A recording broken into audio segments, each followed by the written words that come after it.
উপাচার্যকে লাঞ্ছিত করা এবং পোষ্য কোটা পুনর্বহালের সিদ্ধান্ত স্থগিতের প্রতিবাদে চতুর্থ দিনের মতো কমপ্লিট শাটডাউন কর্মসূচি পালন করছে রাজশাহী বিশ্ববিদ্যালয়ের শিক্ষক, কর্মকর্তা ও কর্মচারীরা। এ নিয়ে আরো জানাতে যুক্ত হচ্ছেন সহকর্মী কাজী শাহেদ। শাহেদ, আপনি তো রাজশাহী বিশ্ববিদ্যালয় ক্যাম্পাসে রয়েছেন। শাহেদ, সকাল থেকে পরিস্থিতি কেমন দেখছেন, কি বলছেন আন্দোলনকারীরা, বিস্তারিত জানাবেন।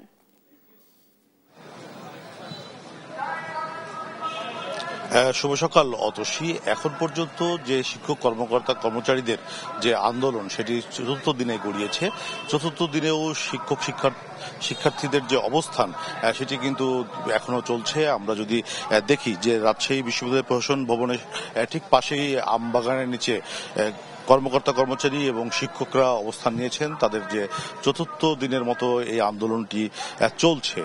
আর ঠিক পাবলিক কেন্দ্রীয় যে লাইব্রেরিটি আছে, কেন্দ্রীয় লাইব্রেরির সামনে ইসলামী ছাত্র শিবির এই যে প্রাতিষ্ঠানিক সুবিধা বহালের দাবি এবং উপাচার্যকে লাঞ্ছিতের প্রতিবাদে কমপ্লিট শাটডাউনে যে শিক্ষক, কর্মকর্তা, কর্মচারীরা গিয়েছেন তার প্রতিবাদে তারাও মানববন্ধন ডেকেছেন। সেখানে পাশাপাশি দুটি কর্মসূচি চলছে।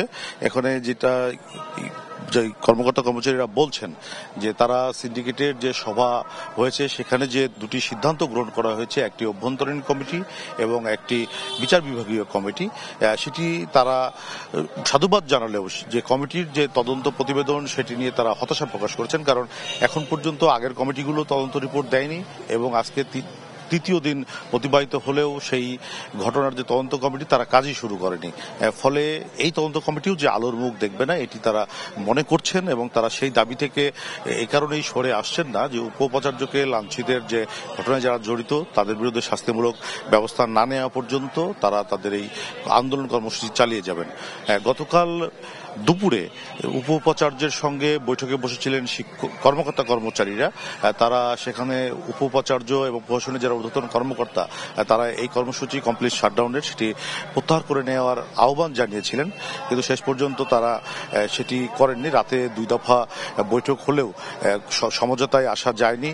ফলে আজকে চতুর্থ দিনের মতো এই আন্দোলন কর্মসূচিটি গড়িয়েছে এবং সেখানে যেটি হচ্ছে আমরা দেখছি যে আমচত্বরের এইখানে শিক্ষক, কর্মচারীরা অবস্থান নিয়েছেন। প্রথমে বলা হয়েছিল যে শিক্ষকরা হয়তো এই আন্দোলন থেকে সরে আসবেন, কিন্তু তারাও সরে আসেননি। তারাও এই কর্মসূচির সঙ্গে একতা প্রকাশ করে এখন পর্যন্ত তাদের অবস্থান ধরে রেখেছেন। কিছুক্ষণ আগে আমরা জনসংযোগের যিনি দায়িত্বে আছেন তার সঙ্গেও কথা বলেছিলাম। তিনি যেটি বলছেন যে প্রশাসনের পক্ষ থেকে সর্বাত্মক চেষ্টা করা হচ্ছে ছাত্র এবং শিক্ষকের সম্পর্কটিকে যাতে বজায় রাখা যায়, কর্মকর্তা, কর্মচারীদের সঙ্গে যাতে সম্পর্কগুলি আগের মতো আনা যায়, সেই নিয়ে তারা সব দিক বিবেচনা করেই একটি সিদ্ধান্ত নেয়ার ক্ষেত্রে তারা এগিয়ে যাচ্ছেন এবং সে ধরনের আলোচনা তারা করছেন। কিন্তু শিক্ষক, কর্মকর্তা, কর্মচারীরা যেহেতু তাদের দাবির প্রতি অনড় আছেন, ফলে এটি অনেকটা জটিল পরিস্থিতিতে গেছে এবং এখন পর্যন্ত এটি নিয়ে সমাধানের কোনো পথ তারা খুঁজে পাচ্ছেন না।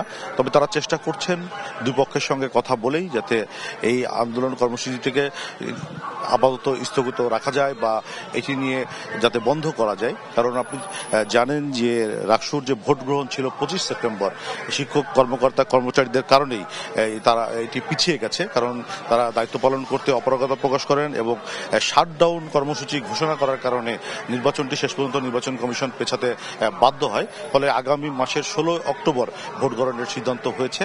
তার আগেই প্রশাসন শিক্ষক, কর্মকর্তা, কর্মচারীদের সঙ্গে একটি সমঝোতায় আসবেন এবং ভোট হবে এমনটি তারা প্রত্যাশা করছেন। তো এই ছিল অতসী রাজশাহী থেকে আমার কাছে সর্বশেষ।